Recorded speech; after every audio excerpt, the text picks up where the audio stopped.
Welcome back. Let's talk about that incident in Edo State. So for the record, for facts, the governor has actually visited the area where that killing happened. He's also visited Kano State to see his colleague, the Abba Yusuf, the governor of Kano State, to commiserate with them and assure them that justice will be served and compensation will be paid as far as those killings, those 16 persons that were murdered, is concerned. But there are layers to that conversation. We're going to break it down right on the program. I'll be joined by a security consultant and the CEO of the Breeze Protection Services, Mr. Dixon Osaje, joins us right here in our Lagos studio. Mr. Osaje, thank you so much for coming on the program. Thank you, Geoffrey, for having me. Good morning. So first, we must be clear that every death, every act of killing anybody, for whatever reason, extrajudicially, is condemnable and unacceptable.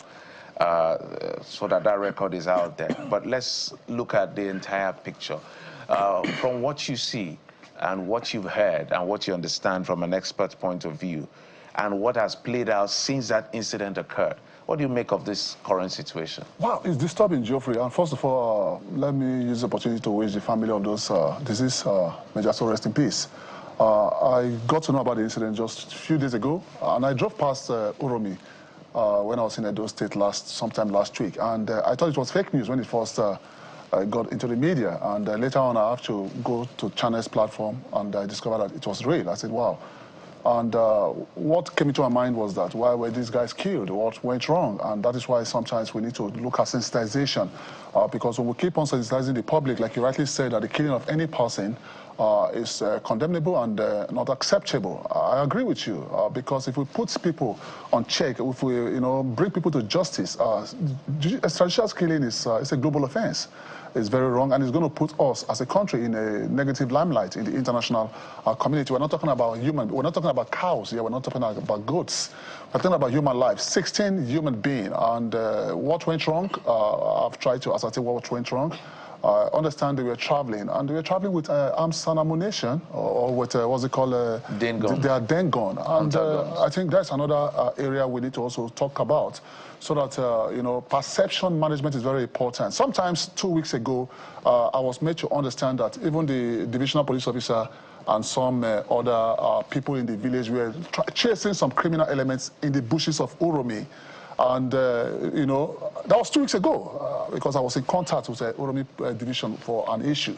So I was unable to reach the DPO. They say he was in the bush chasing some criminals or whatever the case may be. And when this incident happened, what first came to my mind, I said, was it the criminals that were chasing in the bush? I got to know it wasn't the same criminals. But I think the people of Uromi took the wrong steps, whatever the case may be. When somebody is being apprehended as a criminal, the first thing you need to do is to interrogate. After interrogation, you hand them over to the police. Even though they are vigilante people, they must follow the processes. That is the area of sensitization, and the Nigerian government or the state government of Edo State should start looking at sensitizing those vigilantes and the people on processes to take where you get people with arms and ammunition. It calls to question, this incident calls to question the role of vigilante groups in, enforcing law and order and perhaps an intervention in a critical case such as this. And the governor has since, suspended the head of the Edo State Security Corps as a result. So, going forward, as we try to learn lessons from this experience, what should be the role? And are state governments doing well enough to define the role of their security initiative, security corps, in providing such interventions such that we can prevent this in the future? Fantastic questions. We have vigilante groups across board. I was going to Abuja from Ayagba some 2 days ago, and I saw a lot of vigilantes guys on the road, and they were all with this Dengon. And what drops in my mind is that we don't have effective number of security agents to protect the Nigerian territorial space. When I look at their gun, I look at maybe an intended criminal with AK-47, there's no comparison. It's just a waste of time, because when I come with a Kalashnikov or AK-47, you're holding a vigilante Dengon, it doesn't, you can't withstand me. So from my own perspective, I see that as a waste of time. For me, I think the government should try to, mitigate the spate of vigilante group in Nigeria. If we're going to have them, I think they should be well trained, and they should be captured in our constitution. They should be captured in our processes, security processes. Because if you have a situation whereby we are giving these vigilantes power of autonomy to act, or to react to criminal activities. Something like this, what went wrong in Uromi, we transpired. And that is why we need to be very careful when engaging most of these vigilante groups. Some of them could be a bait, some of them could be working from the criminal enterprise. We don't know. Do we have their data? If we have their data, then they should be captured, because we're talking about security here, the protection of lives and property. Now, when it comes to protection of lives and property, whoever is engaged with such role, first of all, carry out mental tests, check their psychological well-being, check their mental well-being, their physiological well-being, and ensure that these guys were not, were not once criminal or has a good record. But here we have vigilante groups flaunting around the Nigerian territorial space, and I think the DSS, the Nigerian, the civil defense as well, that are solely responsible in regulating private security industry should, speed up their game and ensure that most of these vigilante groups are brought to book, are well vetted and well trained. So there's another layer to the conversation. I know that the two governments are doing what they can. Even the federal government has also acted. The president is very strict with his message: get these guys, prosecute them, let them face justice. So that from the government is commendable. But we need to look back, just take a sit back, and look at what's precipitated to this point. Okay. We've understood that that area has been notorious for killings and kidnapping, especially Uromi, Irua, Ubuaja, so many of those places that the people are, they feel, from what I listen, because I listen to the local networks, televisions there, when people were complaining and talking about that, it feels like they are just left to themselves. The government is not doing enough. The state government may be doing something, but they may not be doing enough. So this feels like a poorly sent message on self-help. Is that what you see? Yeah, exactly, Geoffrey. That's a fantastic point, because I think these guys try to resort to self-help. And, sometimes we fail to understand that restorative justice plays a very good role in the area of security management. And don't be surprised, some of these people who carry out this action maybe must have lost their family or so. I know Uromi territory very well, and I understand that a lot of people have been killed in the bushes. Most of them goes to find they don't come back. That is true. And I rightly told you about the police officers going on operation some 2 weeks ago in the bushes. So when this incident transpired, I actually thought maybe it's emancipated from that operation. I never knew that it was the people who took laws into their hands. When the state fails the people, when society fails the people go back to self-help. And self-help is destructive, and sometimes it's very, very dangerous. Like what has happened now, I think the state governor is reacting with it with speed and momentum. He has sacked the head of the corps, and that is not enough. What he should be looking at is to project reasonable security forces within the Uromi territorial space and also Ugwebe area. There was a time I was going to my village in Ewokimi. I passed through Ugwebe, and the villagers stopped us and said, hey, there are kidnappers on the road. This road is dangerous by 6 p.m. I have to stay back and lodge in the hotel and go back, get to Ewokimi early in the morning. This is still in Uromi area? No, within that exit. Uromi to Ewokimi is about an hour journey or so. So our people are living in a state of fear. And when people live in a state of fear, security has been defeated. Because when we talk about security, it's in totality for you and I to live in peace, for you and I to move around without being coerced, without being intimidated, and without living in a state of fear. But when people start living in a state of fear, security has been defeated. But for me, what I will advise the federal government is that they should project reasonable security forces and also bring back this vigilante group. And let's not write them off what they're doing. The vigilante guys, they are doing well from my own perspective. But when you do well, or when you are doing well and it's mixed up with incident like this, it's very, very terrible. It's been a long time we heard about extrajudicial killing. The last one was in Port Harcourt, and this one is already all over the globe. And I'm getting messages from different countries. What's happening in your country? Every blessed day, sad news, sad news. So things has to be put to check. Sorry, Bukola. So do we really know exactly how things escalated? Because we're hearing all kinds of versions. There's reported, there is the eyewitness. On one hand, they said the people came, they were supposed to be stopped at Ubuaja now. Then they got to Uromi, and then they had to ask them to stop. Okay.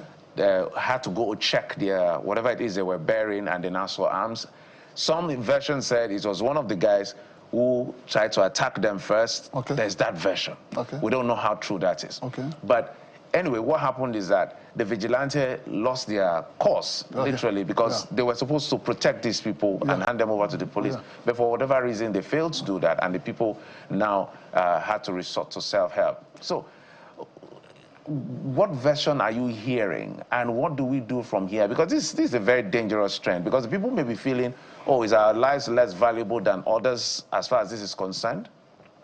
Geoffrey, you see, I've heard a lot of versions, like you rightly said, and what bothers me most is that why were they traveling with arms and ammunition?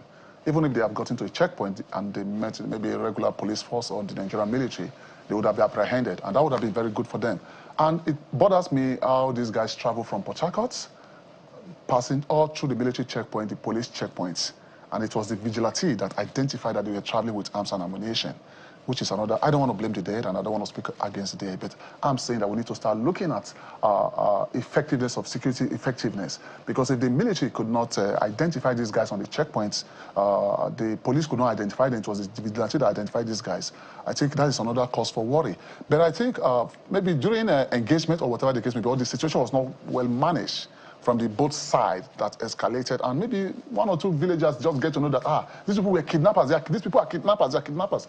And at the end of the day, they just, you know... They say they're hunters, right? And they said, now, if you are a hunter, you are traveling, you should have dropped your arms at home, you understand? So, you know, now we cannot even ask the dead, what happened? Are you guys really hunters? Who say they are hunters? How did that story come about? So if they are hunters, so be it. If they are not hunters, the disturbing situation is that why were they traveling with arms and ammunition? And I think we should start sensitizing the hunters as well. If you are a hunter, if you are going to any territory to hunt, please make sure that you are within that territory. But if you are traveling from a region to another region, drop your arms and ammunition so that incident like this does not occur. You know, Mr. Saji, we can talk about the role of government, and by extension, that would be security agent, the police, in deterrence on many levels. Deterrence, you know, prior to this time, because from Edo State, we've been hearing the opposition crying foul over the negligence of, you know, this situation in these towns that you have highlighted. And we didn't hear, you know, whether or not the government was proactive rather than reactive to rein in on kidnapping in these communities. And then deterrence, as far as this event is concerned, we're talking about 16 travelers. And from the time that the first 12 were set ablaze, we didn't hear anything about security agents coming in to rein in on the situation. That means that the security corps, the Vigilante network, had time to act such that they even had time, you know, to set ablaze the remaining 4 travelers. So what does this say, you know, about us as a people, on the one hand, and what also does it say about the lethargy of the police, you know, to responding to situations like this? Yeah, fantastic question. For me, I think as a people, it's an abuse on humanity, and what I perceive from that action of the vigilante group is an act of animal behavior. Whatever the case may be, even if these guys... In fact, they should have taken the glory in handing over these guys to the military or to the police that, hey, we've caught some guys with arms and ammunition, but decide to go extra mile, to please themselves. I don't know. That act is totally condemnable. Even if they were arms, they were criminals, or they were kidnappers, or whatever the case may be. And that is the area of training. Where they train, who trained them? Now, for you to establish vigilante groups as a state government, there are necessary training you need to train these guys. Their roles and responsibility, management of crisis, management of crisis situation, incident management, you know, and a lot of crowd disposal training must be given to this vigilante group, so that in next time when you accost people like this, the first thing you do, hand them over to police. But the second version of Bokola is that most people feel that when they hand over these criminals to the police, some of them tends to be released, and some of them are being released, and some of them don't face justice. So, you know, it's all about, weighing the situation. But for us to get things right, the criminal justice system must be very, very effective. Like Geoffrey rightly said, when people like this are punished, like most of these guys that carry out this action, they should be used as a deterrence mechanism, so that next time when people are caught criminal on the way, they will know that the Nigerian space is not a place where you carry out criminal justice. You set human beings ablaze as if you were burning animals. That is not acceptable. Then in the area of security agent, that's where response mechanism comes to play. A lot of time, things goes wrong because we don't have an effective response measures. Response measures is very important in a given situation. I was in Washington last 3 weeks, and all of a sudden, I just saw some police overtake a vehicle, and they accosted this guy. They got an information. The response time was very swift. I was shocked, and I watched over and see what was happening. They did what they want to do, and they get the person arrested and handcuff the person. Now, this is security management. Our security agent must go back to the drawing board and understand that they are ready, they are meant to protect us, and they must put things in place. Their response measure must be very effective in every given society. And last time I was here, I talked about crime mapping analysis. Don't wait for an incident to occur before you send in security agent. That is a defeat on security management. Security management is all about going before the loss, going before the killing of human beings, going before the burning of properties, assets. So when you put in strategies in place, carry out crime mapping analysis of all those given areas. Uromi, for example, is a crime hotspot area.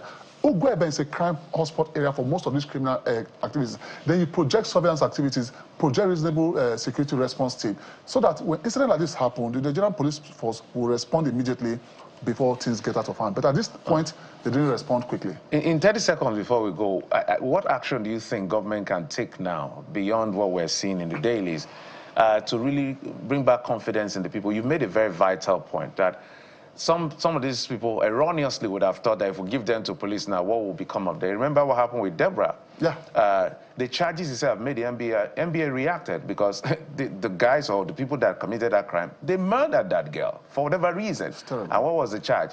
I think criminal conspiracy and inciting public disturbance. Do you know how that case ended? Lack of diligent prosecution by, I think, the police. And that's how the case was struck out. So when people see these things, they feel that the justice system, the prosecutors themselves are not doing. So what has to happen for this to, at least, before you think about it, you have to think like multiple million times so that people are deterred? Advanced countries using these two examples, what is happening in Uromi and what happened with Deborah. Advanced country in the world succeed and strive through deterrence. Deterrence is the only factor you can, move a country forward. Deterrence in the area of specific deterrence. For example, you and I, for example, if someone commits an offense, you punish that person. It's classified as specific deterrence.